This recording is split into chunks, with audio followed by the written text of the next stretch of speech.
you've had a massive career spreading over a lot of years. Yeah. Songwriting. Over the years, you've written for some amazing people, real household names worldwide. Yeah. I mean, I've got a piece of paper here because there's no way I could have remembered some of these names. There's just too many of them. Just to mention a few: Dave Clark 5, Gladys Knight, The Byrds, George Hamilton IV, Cliff Richards.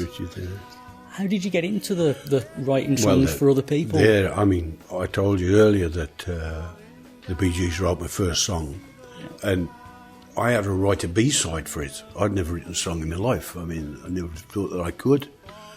But the producer said, well, write anything, because if we have some success with it, you get the same money by writing the B-side.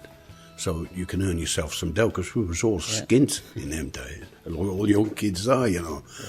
And so I wrote The Red Balloon, and within 6 months it had sold 5 million copies.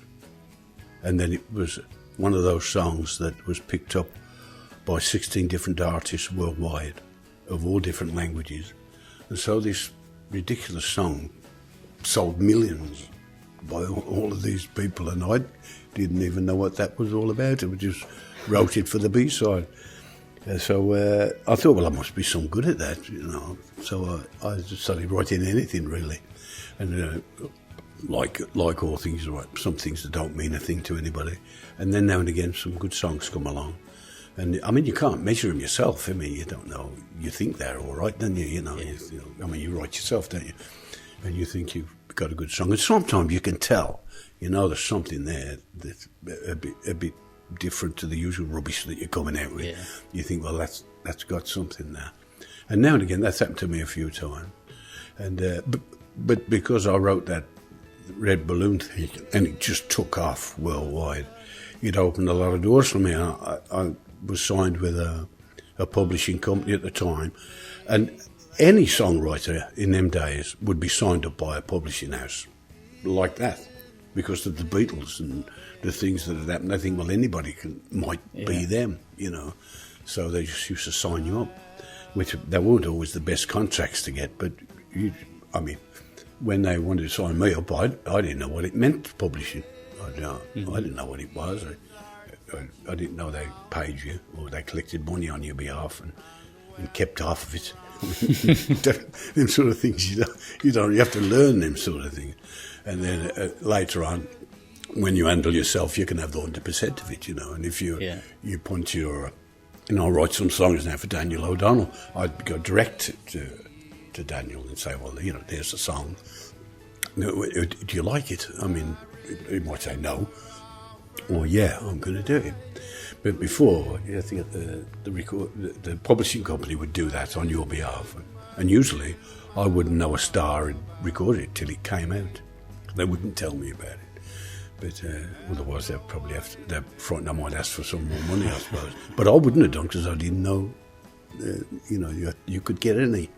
You know, like advance payments. I never dreamt of anything like that. You know, like all they go in and get a £20 million front money. I mean, if they bought me a sandwich down the bar, I'd be happy enough with that. I think that'll do. It must have been quite a nice feeling the first time that you realised one of the songs you'd written had been put out by a major artist. I mean, the first time was Dave Clark 5, one of the very biggest record-selling bands in the world then and ever since. Yeah. You know, and huge in every country in the world. And because of Dave Clark 5's rendering of it, the song was picked up by foreign artists. Who one of the biggest, Marie Laforêt of France. She was one of the biggest film stars in France. Massive record seller. And she picked that song up and did it. And it's the biggest selling song in France of all time, except for Je t'aimais, you know, that outsold it by about 3. But and it's still being played to this day all over the world, and there's Japanese people sing it, and South American people that you and I never heard of, but they all sell millions of records. I mean, if somebody in Japan would be like, he would be Japan's Cliff Richard, and do Cliff Richard's Big Ship and I would never have heard that fella, but he probably sells more records than Cliff, you know. So that's luck, you know. Yeah. When things are picked up like that. Yeah. Now you long-time friend and guitarist, H. Kane, who used to run RBN Studios. The two of you have been together now since the beginning. Well, H was, when we first started 45 years ago, I think he was about just almost 16 years old, and he could play then. And he had his own band, and he asked me to join it as a singer, really. And so I just joined it. I'm thinking it would only last, like you said earlier, 6 months, or maybe, you know, might be a nice thing to do for a few months. But never imagining at all that it could be still doing, and still creating new stuff every year after 45 years. It's quite amazing. But I said to you, I mean, those things are luck. They're like, in music, there's so many different directions that two people can go in. Even when they play together, they can do something together and be dissatisfied between them what direction that little piece is taking musically, let alone to the people. So to get two minds that think, well, that is right for that piece together, now that's absolute luck. And I believe that that's probably one of the rarest things in this business to find. Yeah.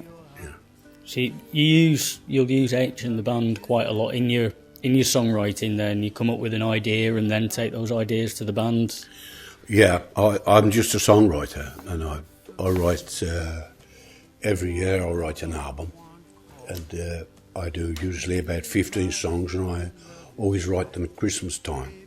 I don't celebrate Christmas. I just shut myself away, and for that period of time, I write usually about 15 songs, and then I play them to H on a guitar, and I never hear him again until he's done what he does with Put them together. Yeah, till he wants me to put a lead vocal on them. So the development of those songs is entirely H. Kane. I have no input into that. I don't suggest tempos or feels. I don't suggest various instruments that should go on or left off, or whether there should be drums or not, or what pattern it should play. Mm-hmm. You know, I don't have them kind of things. All my thing is just the song, and they're the words and the tune. Yeah. And maybe a solo, which I'll la la. And when I just finish with it and sound nothing like la la la, fortunately. So, and that's really all my contribution to it. And then when that's finished, we'll go out and I front the band and sing it to the people. And somehow the people love it and actually pay to come and see us. And I think that's really quite a nice thing to achieve, really, over the years. When people come over and over again to see you must be doing something right. Though I have to say, whatever I'm doing, I don't know what it is. I couldn't say what you have to do. I just go out and do it. Yeah. People like it, I suppose. And you obviously I suppose they like it because you mean it. You know, if you mean something, people can tell. They don't know why, but they can tell.